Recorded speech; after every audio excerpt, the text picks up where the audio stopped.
Welcome back. For those of you that are just joining us now, this is the CG Hour, and we're going to talk all around how the grid survived and energy reforms and insights and forecasts. So I want to first introduce you all to our amazing panel of guests, starting over here with Jason Baer. Welcome to the show, Jason. Thank you for joining us. Thank you for having me. Everyone, Jason is an experienced leader with a strong background in customer operations and managing customer experience. He is the VP of Energy Solutions at CG Infinity. With over 20 years of retail energy experience, he has the ability to work closely with all functional areas of the organization to deliver the business with a focus on customer satisfaction and revenue assurance. Thank you for joining us. And over here we have Dr. Jay Zhang. Welcome to the show. Glad to be here. Yeah. Yes, he is currently the Associate Professor in the Department of Mechanical Engineering and the Department of Electrical and Computer Engineering as well at the University of Texas at Dallas. And he received his PhD in Mechanical Engineering from Rensselaer. Thank you. Polytechnic Institute in Troy, New York.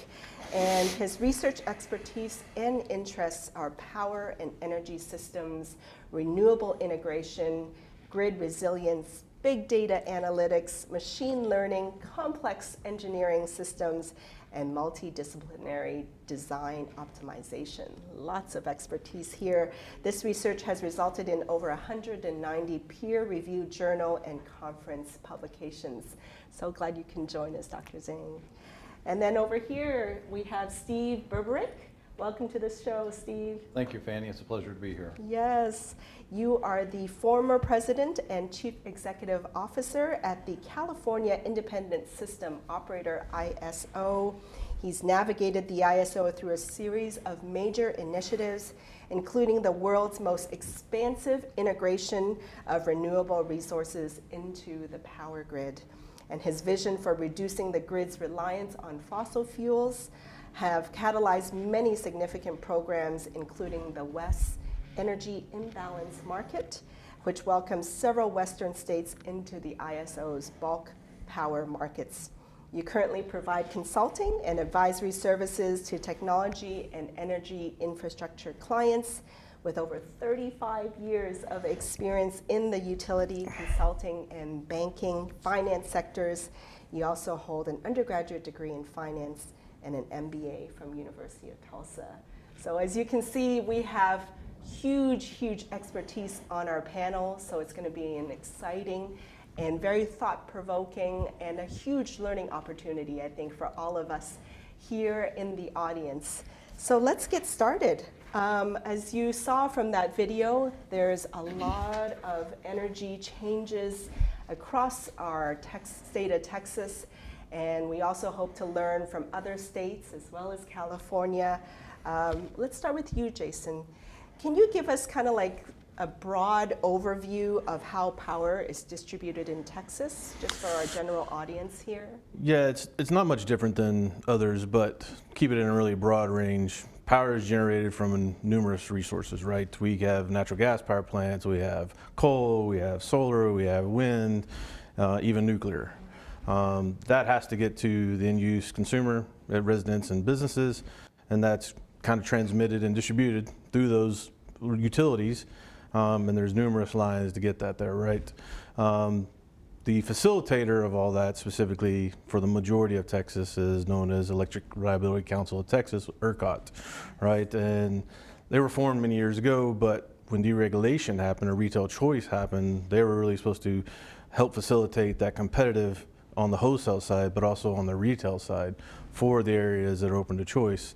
But they also play a bigger role in the sense of, so not only if you're in a retail choice, ERCOT is kind of managing that piece of it for everybody for the biggest chunk of Texas. Got it.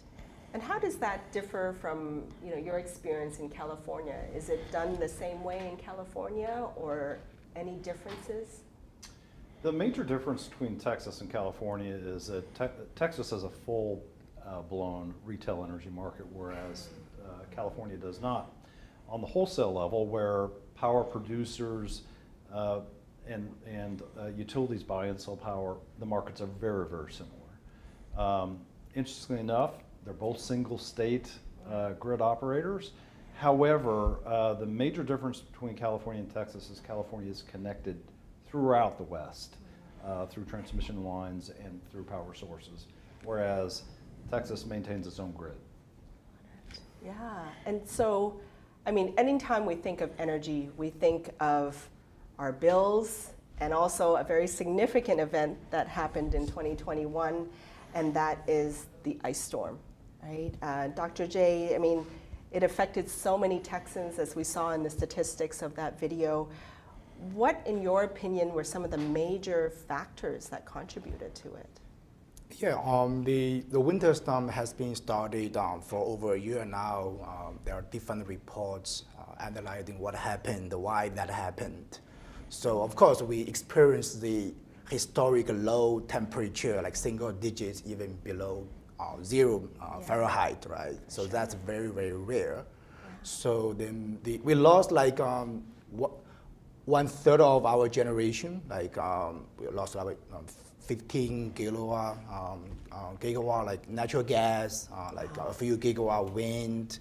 So because it was so cold, a lot of natural gas pipeline was frozen. The wind turbines, some of them, they are not rotating either. But anyway, wind is not the main resource for winter because our peak planning for the wind in the summer. I mean, during the winter time, the wind actually, they are planned for maintainers. So they are doing a pretty good job during the storm.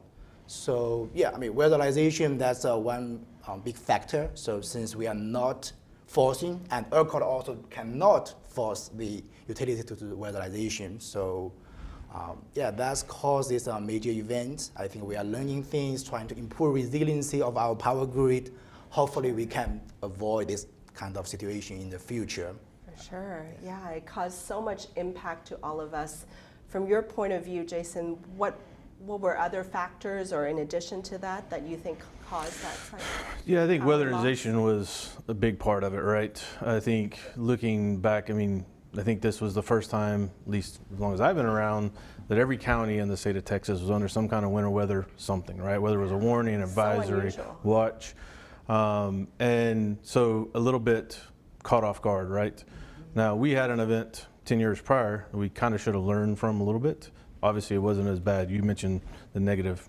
I woke up that morning, it was -2, and I'm like, I've never seen that here. Is this right? Texas, right? And then you add wind chill in.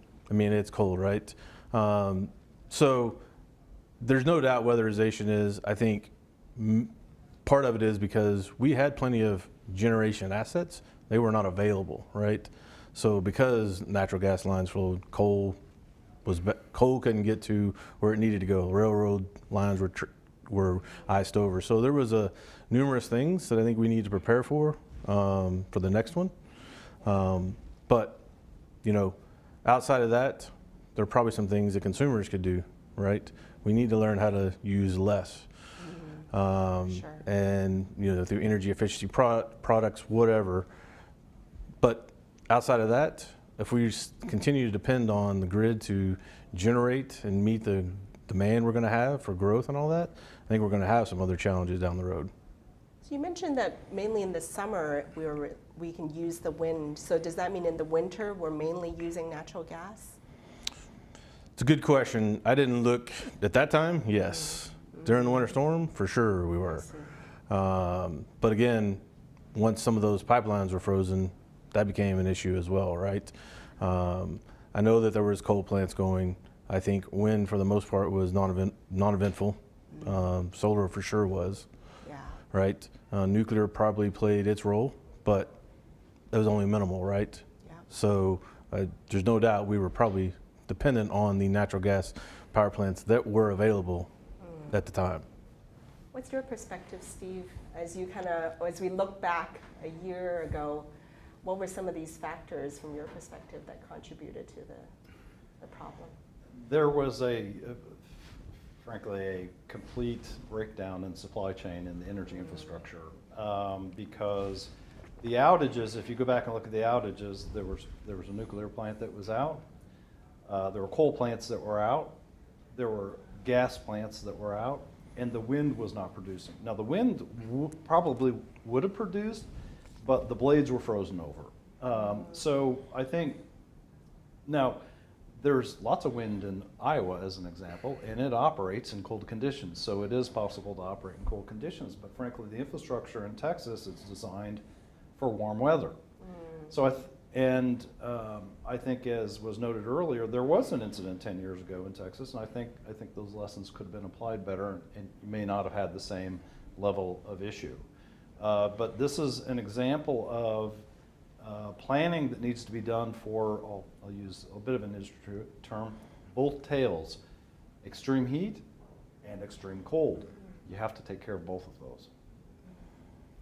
Is it a lot, and I ask this more as an audience member, like, is it a lot to kind of like winterize or summarize things for that kind of 1 in 10 storm or 1 in 20 year storm?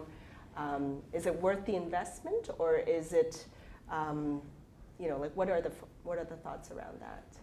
Let me take that in two parts. First, the wind equipment in Texas you can't winterize.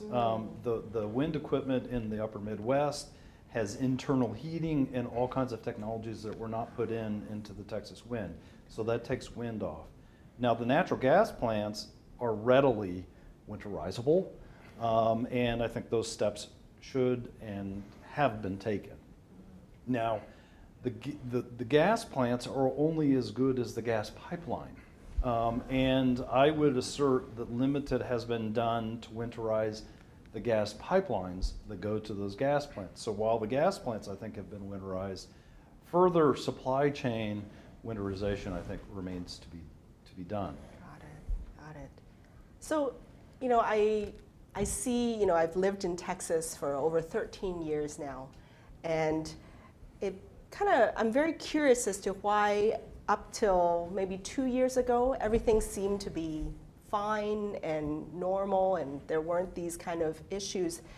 But how do we get to this point where there seems to be more energy shortages now? Jason, your thoughts? I think part of it is just the growth of Texas, right? We've had corporations that have relocated, which then bring people, right? They're either relocating or, and that we've seen a housing boom for sure the last couple of years, especially where I live. Sure. I've never seen so many houses and even apartments and stuff put up so fast in the last couple of years, right? So that increases the need for electricity, right? And at the same time, there were generation assets that were being retired or decommissioned, right? Some were they were planned to do that, right? But it was kind of a perfect storm, so to speak. And so we need some investment in those generation assets, right? Whether that's solar, wind, natural gas, right? Some of those need to be retrofitted. So I think a lot of it's attributed to those two factors, right? Increase of people coming here, right? Business opportunities, whatever, but also lack of or, turning down some generation assets. Wow. So it's like a culmination of so many things, right, Yep. across the board, right? Dr. Zhang, from your perspective and then through some of your research, right, like, why are we at this point that we are now? To maybe add on to what Jason said. Yeah, definitely. I mean, the demand is growing, so that's for sure. We do see the historic peak load changing every year. Traditionally, of course, we are dealing with the summer heat, right? Texas, we have the peak load during summer, so like 75 gigawatt typically. If you see the winter storm, we are already reached to very close to 70 gigawatt. That's pretty uncommon for Texas, right? So, and because of these kind of things, and the other thing is you do see extreme events, hurricanes, wildfires, many things are happening nowadays. We follow news, but we don't see those things so often in the past, right? Right. I mean, coming to a big picture like climate change, many other things that cause certain extreme events. So that will come to the resiliency of the entire power grid and other infrastructures, transportation and many others. Everything is connected. So we have to deal with what we have right now, try to make our power grid or big infrastructures more resilient, doing innovative technologies, a lot of like machine learning techniques, hybrid energy system, like hydrogen. A lot of new things are on the picture right now, so trying to make our life better, yeah.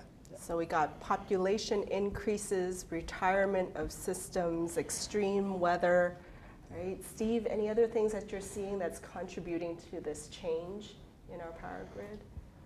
Well, Texas is not unique in its challenges on its power grid. As you all know, I was in California, and it's had several close calls in the last couple of years, and in 2000 actually had some blackouts.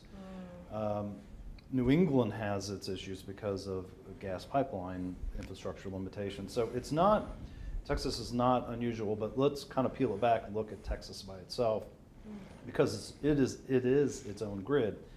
The fact is there's been population growth and load growth, and the investment has not followed that. And then you got to peel it back as why hasn't that happened? Yeah. Texas has a unique energy-only market, without getting into all the details of that. And I think that you have to take a step back and examine whether that market design is adequate to foster the investment needed to keep up with load and population growth. Because that's what will have to happen for the economy to continue to flourish here. So from your perspective, what might be one initiative that needs to be started or picked back up? Well, unfortunately, some of them are third rails, and I don't want to get into, well, there are third rails here in Texas as an example. It's an energy-only market, and let me just compare and contrast for a moment. In California, there's a resource adequacy requirement that gives that power plants then get capacity payments in addition to energy payments. The same thing happens in the upper Midwest in MISO, which is the Mid-Continent ISO, as well as in PJM and some of the others. They have a way of compensating capacity. Texas doesn't have that capacity compensation. The other element of it, I'm not advocating for, it's just a fact, Texas is not connected outside of Texas. Yeah. So when California, as an example, gets into short conditions, it can get power from the Pacific Northwest or Canada or Mexico or throughout the West, whereas Texas doesn't. So it's more incumbent upon Texas to make sure the investment follows the load and economic needs here in California. From your perspective, Jason, what can be done looking towards the future to address some of these things? Well, like Steve was talking about, the question is, should the market design change, right? And I'm sure that's been discussed and over-discussed over the last couple of years, right? I'm sure plenty of people have come and said we need to transition from an energy-only market, right? It is going to be interesting to see, because nothing's come out of that yet, right? We are still pretty much an energy-only market, which means, you can make as much money as the cap allows you to, right? But that hasn't shown to entice investment in generation assets. And one we haven't really talked about is, even if you have generation assets, you need the transmission lines to do that. And that infrastructure is old, and I saw an article recently that there's going to be a new one put in down in South Texas in the Rio Grande Valley area, right? Not going to be really till 2026, but it's also $1 billion, right? And who's paying for that? Somehow that's going to trickle down to us all as consumers, right? But also it's going to take some time. So we're going to need those infrastructure changes and additions, but I don't know what's going to spurn it. I hope we don't wait for another weather event. Yeah, we may not have the 3-year time span to get there, right? What have you seen from your research? What's possible for the future? What can Texas do? So a lot of things are happening right now, a lot of research, try to help the resiliency problems, such as we deploy more like DERs, distributed energy resources. We do see electrical vehicles. Many people install solar panels. California, of course, is leading in that space. Those, we call them distributed energy resources because they are at the customer level. They can directly power their house or even neighbors in the future, possibly. that could potentially make the community level more resilient. For example, doing some disasters, hey, I can use my own Tesla or some other EVs, batteries, actually power my own home, right? Or in your neighborhood, if we have multiple panels, EVs, we can share within the neighborhood, right, to make that more resilient.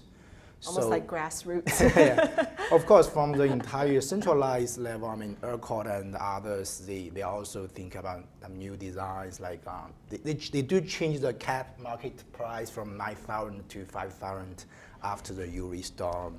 So capacity market is another thing. But I don't think the capacity market will solve the storm issue. I mean, because that we lost 1/3 of the generation, but that could solve potentially other problem, but we're not sure about that will work for Texas or not, right? So, yeah, many things and people are still exploring things. Yeah, because things are changing. Our grid is also changing with more demand going on right now, right?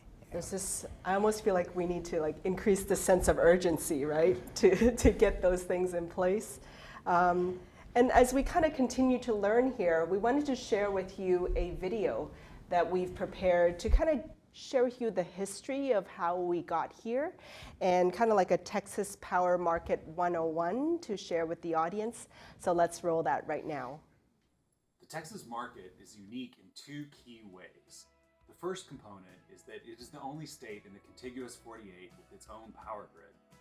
It established this grid almost 100 years ago in response to the U.S. Congress's passage of the Federal Power Act.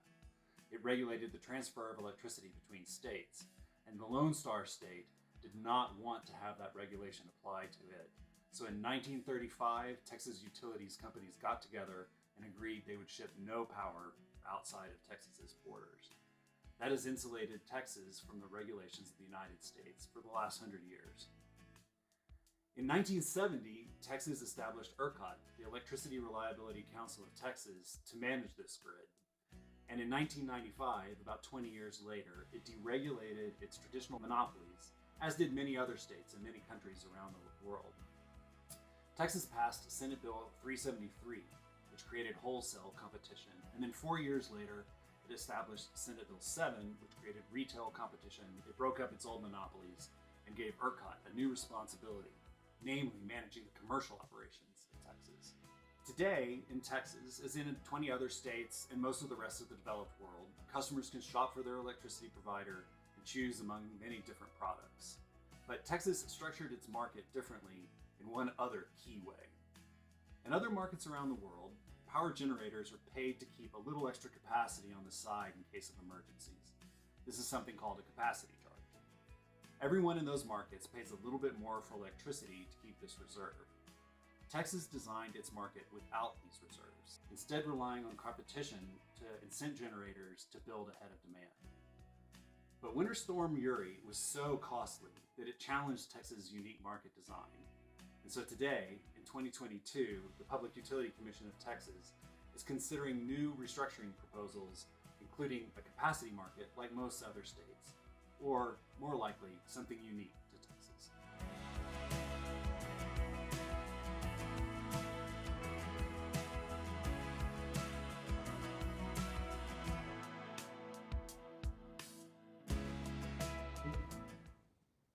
Thank you for tuning in. For those of you that are just dropping in, we are talking all about how the grid survived. We have a question from our YouTube. Dolores Garcia. Hey, Dolores, welcome to the show. She asks, how are the power grid operators adjusting for climate change going forward? Would any of you like to tackle that question? I don't mind doing that. The power grid operators, let me just speak to the one that I ran in California, and I know that ERCOT does the same thing, regularly simulates different operating conditions, and those include outages, but also weather events. And I know in California we looked, again, to use the tails, at more extreme events to see how the grid would operate. Historically, planning has been done so that you did what's called a 1 in 10 analysis. So something that would happen once in 10 years. But now I think you have to broaden that to look at it more likely that something's going to happen more frequently, either on the heat side or on the cold side. And the grid operators can and should simulate that, and it will show you whether you're likely to have outages or not. And then you can plan to that accordingly. We also have another question around, and I think this touched on something you mentioned, Dr. Zhang. After the blackout of 2021, some homeowners invested in solar panels, right? You mentioned like, it's almost like taking on our own responsibility as the personal homeowner. Do you think it's a worthwhile investment for personal homeowners to start investing in things like solar panels, generators, those kind of things? Great question. On financial side, I cannot comment on that. From technical side, yeah, we do see the growth in solar panel. If you look at the solar installations in Texas, including both small scales like on the roof or utility scale, in the last 2 years after the storm, we have like double, tripled. So before the storm, we only had like 4 gigawatt solar generation. So now we have about 10 gigawatt. Basically, Texas has a plan in the next 5 years. We already have like over 10 gigawatt solar in the pipeline. So we will see a lot of solar installation in the next few years. That will definitely increase the renewable penetration to our grid. So it's a good thing, but of course, in the meantime, that will also add challenges to the grid operators, right, with those solar, wind, and many other things on the grid. Well, so let's dive a little deeper now, right? We're feeling the pain of higher energy bills, right? And looking towards the future, Jason, what do you think, what are the major factors contributing to that? We've already kind of alluded to that, but if you can kind of reiterate, like, how and why are all our energy bills going up? Well, obviously the biggest chunk is going because natural gas has gone up right now, and we depend on natural gas pretty heavily for electric generation. And so that's gone up probably threefold since where it was even, during the COVID times, 2020, it was relatively cheap, right? But during the winter storm and right after that, it started to ramp up, right? And so now we see it because of, we have LNG issues down in the port. We see issues with, the war with Russia and Ukraine. We are concerned about other weather events, about growth, right? I know that I looked at a Department of Energy EIA report in the last month or two that they expect that natural gas will still trade at $9 through January. It's relatively low right now in the sense of that, but then they expect it to kind of stay in the mid $6 range, which, again, back in 2020 and right before the storm, we were $1.50 to $2. So that's going to drive a lot of the electricity price, right? And there's probably a lot of prudency in there right now because we're having to, in Texas specifically, keep our reserve margins. And so that's a cost, right? It's kind of like an insurance premium, so to speak. To store it. Right? And to make sure it's available and so we don't have issues again. And, the load continues to grow. We talked about this earlier. Load continues to grow, right? And so the demand is going to continue to go up. So I think those are kind of, what I see as some of the factors. There's plenty of others out there, trust me. And Steve, we're obviously seeing it in Texas, but is it the same across all the states and even into Europe, right? We're hearing about all the energy costs going up. Or do you think some states are buffered from this, or is it across the board? Well, natural gas is a commodity, and natural gas trades pretty, unless there's a constraint on a pipeline someplace, it's pretty much the same price throughout the U.S.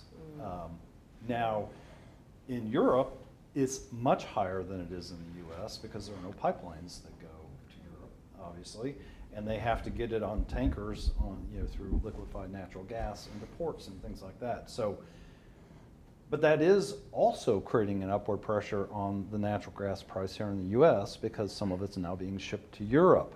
So it's further constraining the volume of natural gas here available in the U.S. I agree that natural gas prices are going to continue to stay elevated for all of these reasons. So is it a continuous ascent, you think? Is there a relief in the horizon or no? There has been, in the electric system we talked about earlier, there's been underinvestment, but there's also been underinvestment in oil and gas production for a lot of reasons. But that is now come back to haunt us, and you can't readily increase production. So to increase production, they're going to have to drill new wells, and that takes some time to get the volume back up. There has been an uptick in drilling, but it will take a bit before it gets to the market. To catch up? Exactly. Dr. Zhang, as you look towards the next 5 years, right? You mentioned solar, obviously. Are there other sources of energy that we can be tapping into or that you see on the horizon through your research? Wind and solar definitely are still growing, and especially in Texas. So we don't see any sign that the growth will be slowing down. So now we have 25% wind in Texas, about 4 or 5% solar, totally already 30. This will probably grow to 40 or 50 in the next few years, right? So some other technologies which are not widely deployed yet. A lot of advancement in the small modular reactors. We see big nuclear plants. We have two, one in Dallas, one in Houston. But now we are exploring very small, a few megawatts, small modular reactor that it can be moved. So a lot of technology is developed there. So of course, as I mentioned earlier, distributed energy resources like electrical vehicles, batteries, those things we still see there continues to grow. That can also help at certain distribution or microgrid level, which can be very useful during extreme events. Got it. For those of you that are tuning in, let us know your energy questions. We have this super experienced panel of experts. I think we had a few glitches on the LinkedIn side, so feel free to jump onto the CG Infinity YouTube channel and ask your questions there. We have a question or a comment from Irfan on YouTube. Consumers should invest in solar energy setup, and retail energy providers should buy the excess energy generated by the consumer, which will help the energy companies to meet the demand. Jason, is that a form of, how much would we ever buy from other states and store it here, or how does that Well, I think work? we talked a bit about that, right? ERCOT currently is kind of interstate grid, right? They only support Texas. We're not really tied to anywhere else, right? As it relates to, I think the question is, we need solar and retail electricity providers buy that back. Even on an individual level, that doesn't happen, right? There are some retail electricity providers that offer credits, right, for distributed generation, but holistically, most of them don't. And it causes some pain points for them, right? If they expected a load forecast to look a certain way and then somebody kind of does something material that changes by adding solar, that looks different to them, and they could actually be harmed to some degree the way the market works as a retail electricity provider. But you also got to contemplate that there are co-ops, cooperatives, and municipalities in Texas that are not part of the retail choice that don't actually offer that either. I live in a co-op, and we just had our So do I, we just had our recent annual meeting, and that was, I promise you, through because it was virtual, there was probably 10 questions about why don't you allow us to do solar and buy back, right? So I don't think it's only isolated to the choice areas. I think it's got to be contemplated at a broader level than that.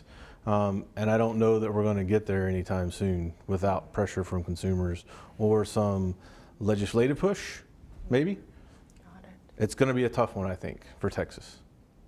For those of you that are tuning in, especially energy professionals, we're going to dive even deeper in the next segment of our Q&A. But in the meantime, we wanted to play for you this segment from CG Infinity of their Road to Dreamforce, the Salesforce conference. Let's play that. Our journey to Dreamforce starts right here, right now, from the famous Marshall Point Lighthouse in the beautiful state of Maine. Hey everyone, here at DFW Airport, ready for the first leg of my trip to Dreamforce. Hello everyone. Good morning.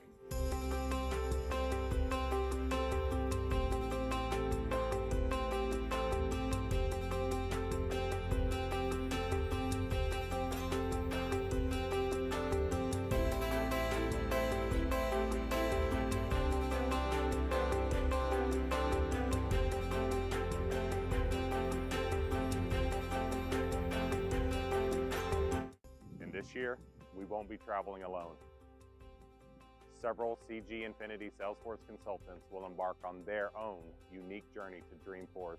Here I am at the Toronto Pearson International Airport, ready to fly to San Francisco for my first Dreamforce.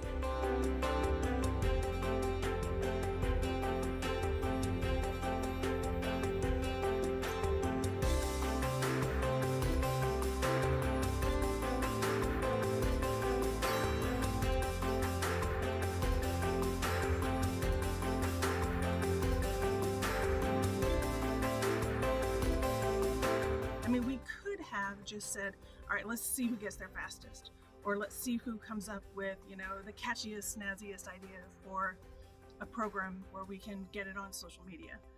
And we talked about a lot of those things, but really where we settled was about the quality, like how we're going to get where we're going, and what do we pick up along the way, what do we learn along the way, and how does that help us grow? So I'm very grateful. I've had a great trip. Me and Mark doing pretty good here. I've got all the big comfortable accommodations here on my train, but I've got these beautiful views. I've got these great people I'm connecting with. I'm learning about people that I wouldn't normally have met. And I just look forward to doing more of the same when I get up to Dreamforce. See y'all on another day. Bye.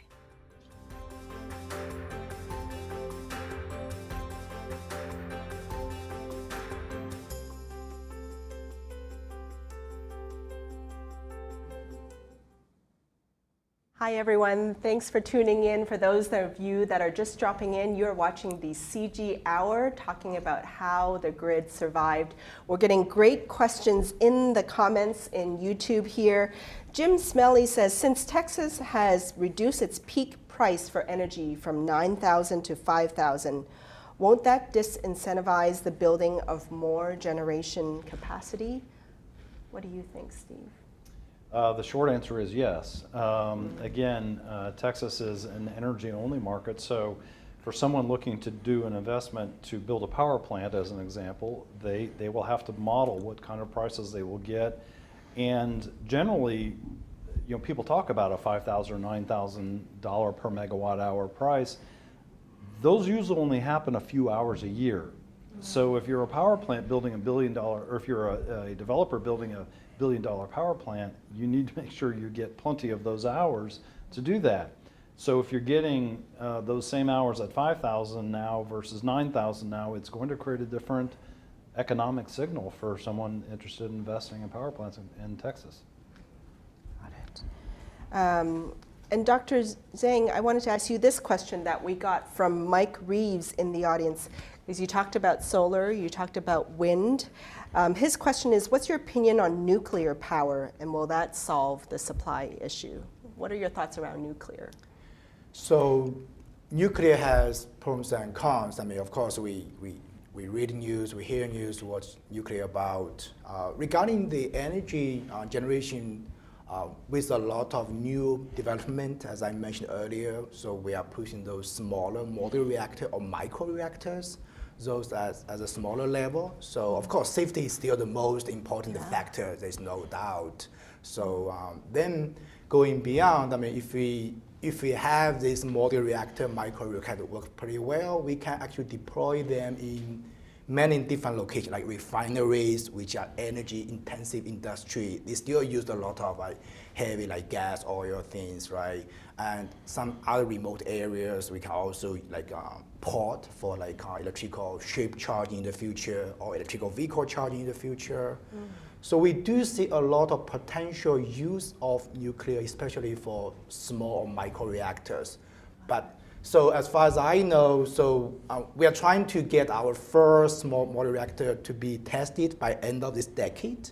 So let's see what will happen, and we do see some potentials there. Yeah. Got it. Part of me feels like we're racing against time here. Jason, let's get into the business side of it. Right? What do you see as the business climate for new and existing energy companies in Texas? Yeah, I think we're always going to see new, retail electricity providers coming in. I think we've seen some that have tried to come in with different or diverse product offerings, right, versus just being commodity centric, or even within the commodity centric, be a little bit, flexible and see what product offerings they can get to customers that are willing to take those, right? So I don't know that will ever change specifically for Texas. Unfortunately, with the winter storm, we had some forced consolidation, so to speak. But we've also seen a lot of M&A activity, which I think is enticing for especially anybody independent coming in to build a business and then reap the benefits of that down the road. And so that's part of this market, and that's just kind of what I think it'll always be. I hope that we will see some more diverse product offerings, though, value-added stuff outside of just commodity specific things. Got it. Let's take a quick look at a graph that we pulled up here. This is energy use by fuel source in 2021. Obviously, we talked about natural gas being the top one, and then descending order, wind, coal, nuclear, solar, and others. And this is kind of for anyone on this panel. Where do you kind of see the speed of adoption? So there are obviously lots of different options, but do you see one of them being faster to adoption than another to kind of catch up to make up for the gas prices going up?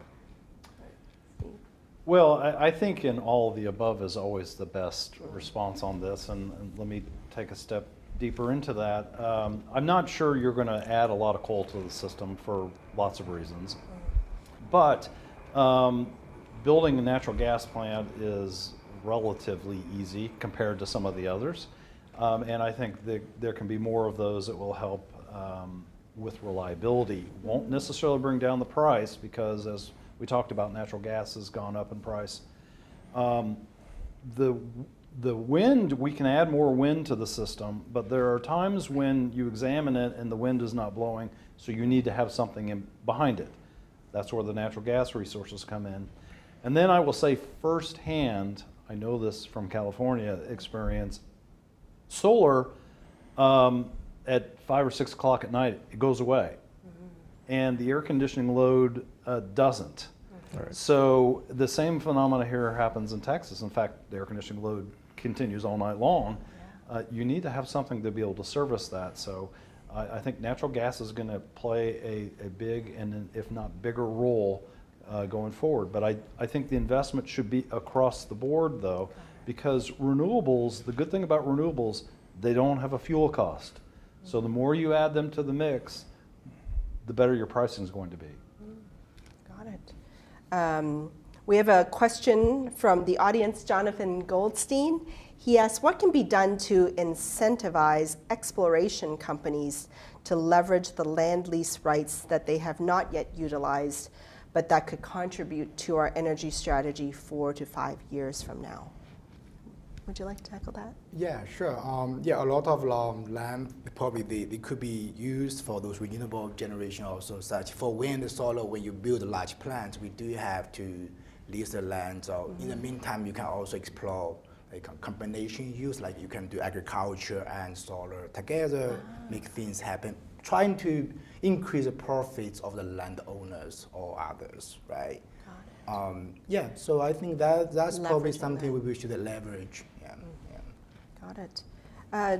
Jason, do you think this energy crisis has slowed down with the investment in solar and wind at all, or are we still in this kind of critical point? Well, I think to what Steve alluded to a minute ago, Texas, we typically don't cool down at night. So if solar goes away and the wind stops blowing, right, the sun goes down, the wind stops blowing, we still have load, right? Especially this last summer, we experienced, one of the hottest summers I can remember. Not the hottest, but it was one of the hottest, and for a long tenure, right? And when it doesn't get below, 83, 84, 85 degrees at night, it doesn't cool off. Your load's pretty consistent, right? Yeah. There is some curtailment, but most of it's pretty consistent. So I think the renewables as a whole is part of the solution, but also is going to create additional problems for us down the road. And I think Steve probably knows that best from his experience in California. But we see it here in Texas as well. So it's kind of a catch-22, right? I don't know that we'll ever get away from needing either natural gas or even coal plants to cover that.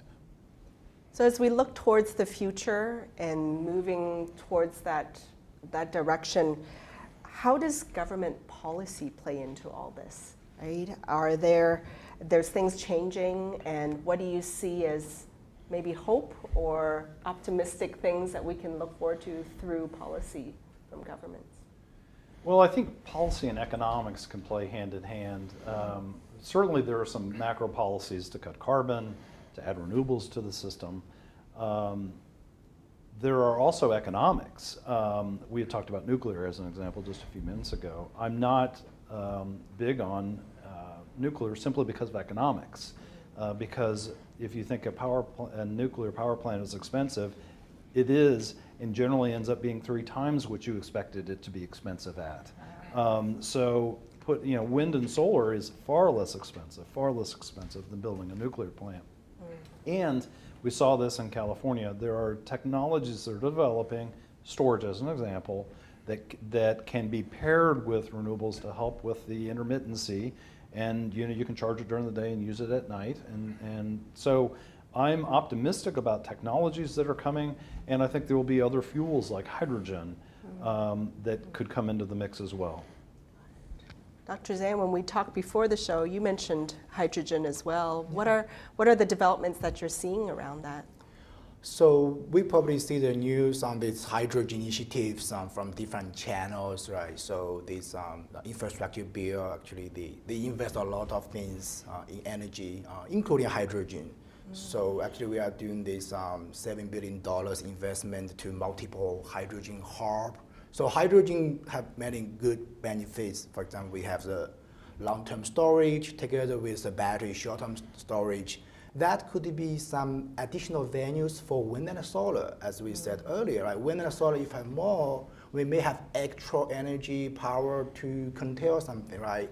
Now, actually, we are talking about using those extra wind and solar to produce hydrogen using some electrolyzers. Because in the US now, I think in Texas, we have 2 million tons hydrogen produced nowadays every year. So that majority of them coming from the fossil fuels. So we are talking about to do the green hydrogen, which means using wind, solar, some other resources to produce hydrogen. So that I think hydrogen will play a big picture, especially in Texas, because we are a high hydrogen consumer together with California, of course. Yeah. Jason, do you see any things that you're looking forward to, hopefully in our government policies that could be implemented? Well, we'll see. We got the Texas legislative session coming back up in the new year. The last time, I can't count how many bills were, presented. There was numerous bills passed into law. I think there will still be things that come in. I'm not sure that we're going to see much from the federal level because typically the federal level said that's a state issue. And I think after, this winter storm in the last session, when everybody was kind of caught off guard, they were literally in it. I think there will be some additional things discussed. I haven't looked to see what anything has yet, but I suspect we'll be busy next year with the legislative session. Got it. Well, any final words as we kind of come to a close? There's obviously so many additional things that we can learn here, but this has really given us a great snapshot of where we are now and some of the things we can put into place looking towards the future. Final words, Steve? My final word believe it or not, electricity is going to be exciting. And the reason being is I think more and more things in our economy, including transportation, are going to be electrified. And we're going to need more of it, and it's going to need to be more reliable. Got it. Dr. Zhang? Yeah, looking at the future, I mean, we do see those high penetration renewables, a lot of energy efficiency techniques that creates opportunities, challenges as a research. So, I mean, we are trying to develop new technologies, trying to help to make our power grid or large infrastructure more resilient, reliable, and of course, less costly. Yeah. Got it. And Jason? Yeah, I mean, I tend to agree with both of these gentlemen that, we're excited to see how technology and, retrofitting and new stuff coming in is going to help us. But like to Steve's point, we don't know what things like electric vehicles are going to do to us, right? And as transportation gets electrified holistically, that just adds to it, right? And so we know it's coming. Hopefully we are taking the steps to prepare for those things and anything else that comes up, right? And hopefully it doesn't take years to do that. Yeah, that speed of adoption, right? So it's fascinating, and this reminds me of our friends and partners at Alliance of Technology and Women. So many things that we need to be learning and building in our science and technology and engineering and math industries. So let's roll that video from our friends at Alliance of Technology and Women. Do you see yourself trying to meet someone else's expectation and are falling short? Or do you have certain expectations of people in your life and it's not being met? In either cases, it's going to lead to disappointments. And living with disappointments in life is going to adversely affect relationships. On October 13th at 6 p.m. Central Time, I am going to be speaking on behalf of DFW Alliance of Technology and Women on the power of creating agreements as an alternate to having expectations, which leads to disappointments. My name is Pradeepa Narayanaswamy, and I look forward to seeing you there.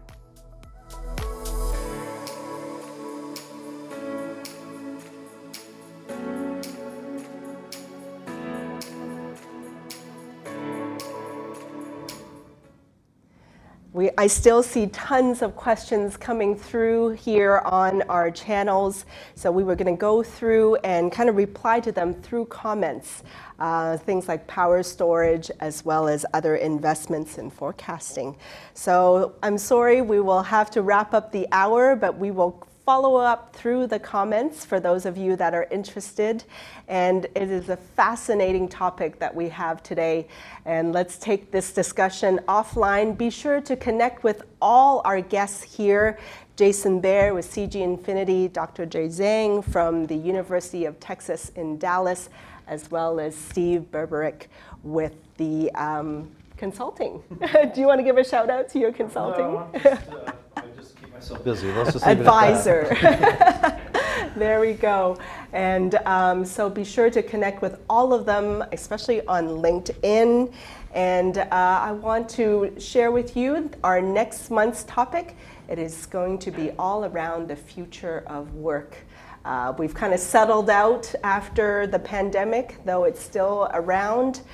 Where are we now with hybrid, in-office, virtual kind of working? We're going to discuss that next time on November 16th, and that will be the future of work. And I want to close out with our tagline from our sponsors. It's always about people first and driven to transform. Thank you, CG Infinity. Thank you to all of you in the audience. Stay tuned, and we'll see you next time.